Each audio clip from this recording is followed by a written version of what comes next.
जय श्री कृष्ण, राधे राधे। हिंदू मान्यताओं में विश्वास रखने वाले कई लोग ज्योतिष को मानते हैं।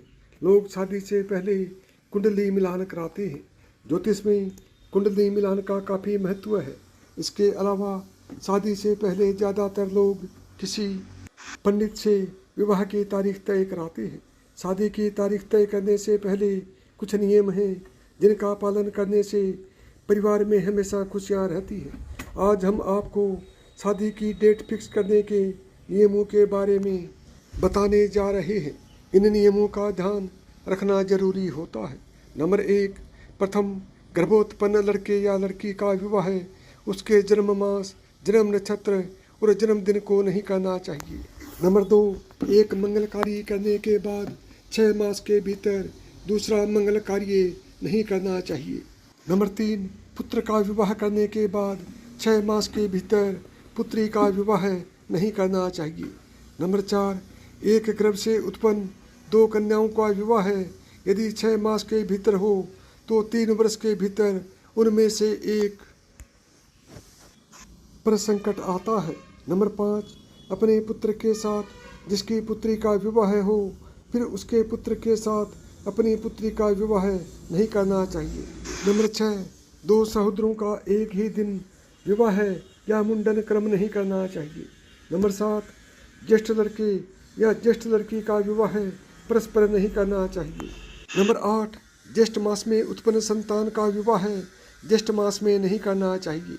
नंबर 9, जन्म से सम वर्षों में स्त्री का तथा विषम वर्षों में पुरुष का विवाह शुभ होता है। इसके विपरीत होने से दोनों के लिए प्रतिकूल होता है। नंबर 10, जिन व्यक्तियों को कुंडली में अशुभ ग्रहों की दशाओं में विवाह संपन्न हो रहा हो तो विवाह से पूर्व अशुभ ग्रहों की शांति मंत्र जप और दान अवश्य करा देनी चाहिए, अन्यथा विवाह के बाद जीवन सुखमय नहीं रहता। नंबर 11, जिन जातकों की कुंडली में दाम्पत्य सुख के ग्रह योग अच्छे न हों उन्हें विवाह लग्न मुहूर्त में ही विवाह संस्कार करना चाहिए। विवाह लग्न की शुद्धि सुखमय दाम्पत्य जीवन के लिए अति आवश्यक है। नंबर 12, जिस महीने में माँ बाप की शादी हुई थी उसमें कभी भी शादी नहीं करनी चाहिए। जैसे कि माता पिता की शादी फरवरी में हुई थी तो उन लोगों को इस महीने को अवॉइड करना चाहिए। इस बात को ज़्यादातर लोग नहीं जानते, लेकिन इस बात का ख्याल रखना जरूरी होता है। नंबर 13, पूर्वा, फाल्गुनी और पुण्य नक्षत्र को विवाह के लिए अच्छा नहीं माना जाता। ऐसे में जब आप विवाह की तिथि निकलवा रहे हों तो एक बार पंडित से इस बात का पता कर लें कि इस दौरान इनमें से कोई नक्षत्र तो नहीं है। स्पष्ट होने के बाद ही तिथि निर्धारित करें। नंबर 14, तारा अस्त हो तो न करें। विवाह गुरु और शुक्र के गोचर में हो और तारा अस्त हो वो समय विवाह के लिए ठीक नहीं होता।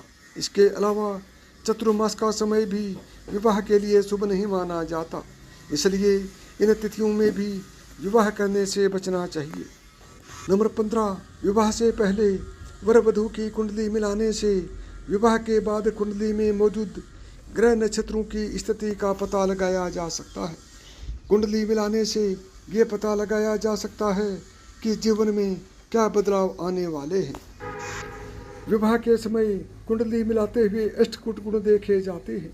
मुख्य रूप से कुछ गुणों का मिलान बहुत जरूरी माना गया है, जिसमें नाड़ी दोष, बगुट दोष, गण, ग्रह मैत्री आदि प्रमुख है। मान्यता के अनुसार यदि किसी की कुंडली में नाड़ी दोष है तो शादी नहीं करनी चाहिए। ऐसे में किसी योग्य पंडित से विचार करके ही विवाह करना चाहिए। यदि आपको मेरी बताई हुई बातें पसंद आई हों तो वीडियो को लाइक करें, ज़्यादा से ज़्यादा दोस्तों में शेयर करें। यदि चैनल पर पहली बार आए हैं तो चैनल को सब्सक्राइब करें, ऑल बटन को दबाएं ताकि मेरे आने वाले प्रत्येक वीडियो का नोटिफिकेशन आपको सबसे पहले मिले।